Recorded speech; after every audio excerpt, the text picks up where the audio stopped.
Stuff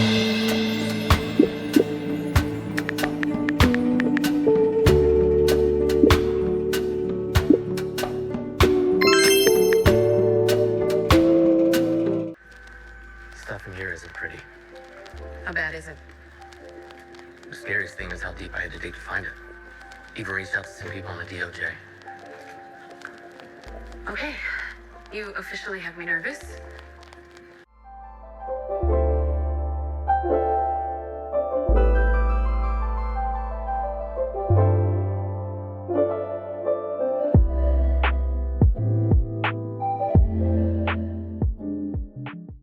Hi guys, welcome back to my channel. It's TheSirenSayz, and you're welcome back to my commentary channel where I speak about movie, TV, and soon to come books and everything that I like, dislike, and the good, the bad, the ugly, and everything all throughout and in between those frames of media. So this is another episode 8 of Sistas season 7. Just 2 more episodes to go before I decide whether or not I'm just going to drop this and move on to something else, because just playing too many games with me at this point. But this episode was funny. And I don't mean that in a good way. It means I was laughing at points I probably wasn't supposed to laugh at. But anyway, disclaimers. This is not about the actors. It's just about the characters. We're not taking anything too seriously. We're just being a little passionate about the show. And then after we leave the internet, it's over. Tyler Perry's just playing games at this point. The writers are just playing games. We'll see what's going on. Quickly, let's talk about what I did like. I like the end scene. I like the end scene with Andy and Fatima and Gary. You guys know I appreciate when Andy puts her foot down. It actually fits her pretty well when she's actually doing it, not when she's just doing it here, but then falls weak and then decides to go back on whatever she just said. No, I like it when she sticks to her guns. It actually fits her character much better. I wish they would do that more often.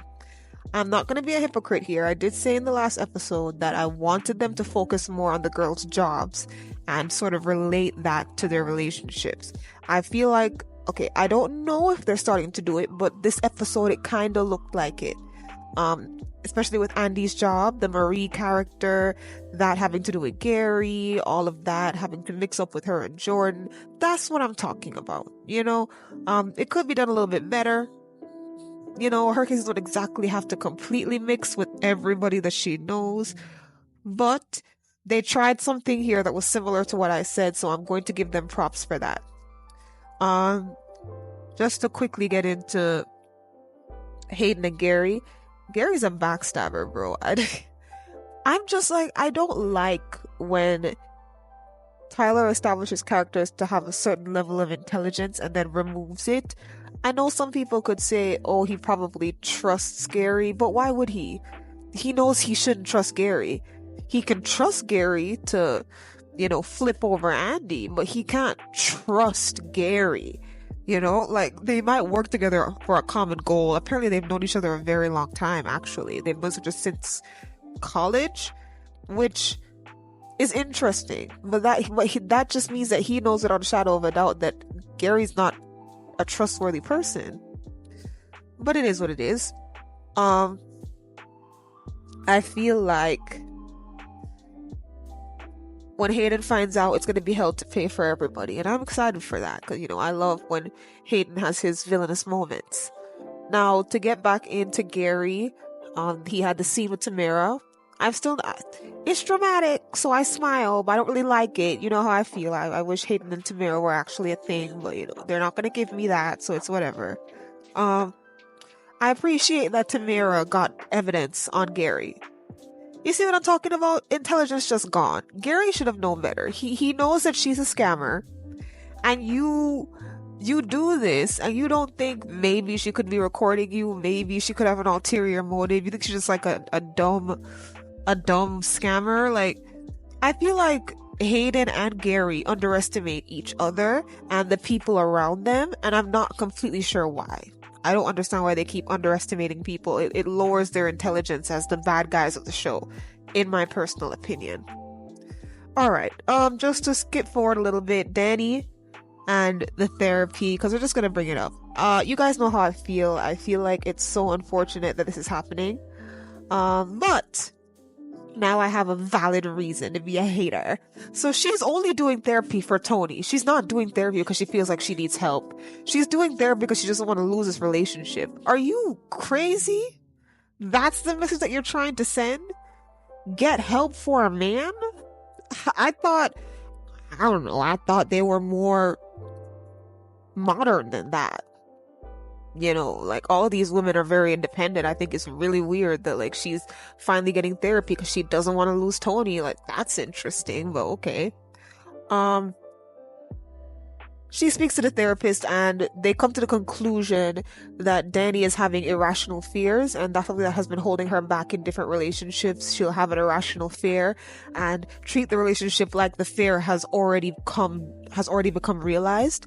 And I'm sure she did that with Preston a lot of times, where she acted scared about something and, you know, because I can probably pinpoint a couple of times where he would say what's wrong, and when she did finally tell him, he would be like, but I didn't say that, I didn't think that didn't happen.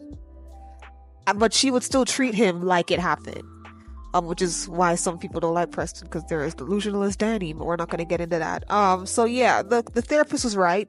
I appreciate that part of the writing. It's a continuance that I can believe because it works with her character. So, you know, we have to give them points where points are due. I just don't like why she's in therapy. I like that she's in therapy. I'm going to be honest with y'all. I don't mind that she's in therapy. She needs it. But I just don't like the reason why she's in therapy. It just makes me dislike her and Tony as a couple even more. Even more. I'm not going to get into the comments that she made with Sabrina about the woohooing thing, because look, one of the reasons she kept going back to Preston was because of the same thing. So I'm not going to say Tony was better, but I feel like Tony may be better for her because, you know, there's got to be something about being with somebody that's your dream. And when you're with somebody that's your dream, a lot of things get romanticized in your head and things will feel a lot better because you're getting what you actually want. So I'm sure there's a level of mystical realism in there where it's like, because he's exactly what she's always wanted, she thinks it's better. That's all I have to say on that. Sabrina's kind of going through it with the fertility stuff, but it's not fully being focused on, because really the only thing that we're really supposed to focus on is the fact that she wants it and Rich doesn't, which I think is very reductive of the conversation, but the conversation is still continuing, so we will see what goes on with that. Let me not forget about Andy and Jordan right now. I don't like what Jordan had to say. I don't. It sets a precedent. It's very K. Samuels of him to say, I wish you would have just believed me. Benefit of the doubt. No. If charges are being put against you, and you know how you guys have just been saying, oh, it's only been a few months. Okay, well, if it's only been a few months, then that means she don't gotta trust you. It's only been 4 months. She don't gotta trust you. If the police come and say you did something, she can believe the police, or she can question you. She said that she did her research, she had you investigated, and she found out that it wasn't true. And she came to apologize. She didn't even need to apologize to you, in my personal opinion, but she apologized. Take what you can get. Don't say that next time something comes out, you believe me. That's suspicious. Why would you? What? I know that you're trying to be a politician and everything, but like, don't be like, next time some of this happens, you just believe me. No. Let me explain something to you very quickly. There are lots of men out there that nobody would ever suspect of doing criminal activity, because they know how to schedule it just right, or they only did it once, they never did it again, or something they used to do when they were a teenager and they thought they had it covered, or they do it every weekend and they call it something else, and so the wives never know, right? Whether it has to do with children, gambling, financial crimes, they do whatever. And you wouldn't suspect they're functioning members of society. They give to charity. They do everything that they're supposed to do, and people love them. And you would never suspect that they have done something that requires jail time. So no, Jordan, we're not supposed to believe you just because you said so. You should be lucky that she cared enough to not just believe the rumors and leave, but she decided to have you investigated because she thought maybe it's not true. If she didn't care, she would just dipped out and left. Also, to get on you, Andy, you know I don't like when she makes references to her past relationships because I count Robin as one of them, even though technically that might not have even been a relationship. Like, it could have become one, but they stopped. When she says, I've never been with somebody that I could trust. You could have trusted Robin. What are you talking about? I'm so confused.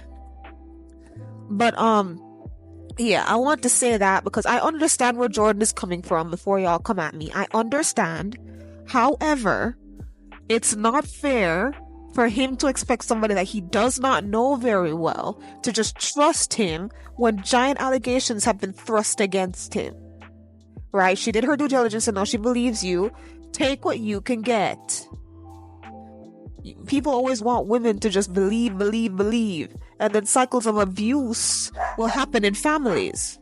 So just, Jordan, no. Let it go. Let it go, sir. I said what I said. What else do I want to discuss? Oh, I guess we can discuss Karen and Zach. Now that they finally have a moment alone together, once again they're flirting and looking very much like husband and wife. But they didn't do anything wrong this time. Because, you know, y'all were getting on me when I was saying that Zach... Sorry for the dog noises. My dog has spotted some cats, and so we're going to have some nice ambient roughs in the background.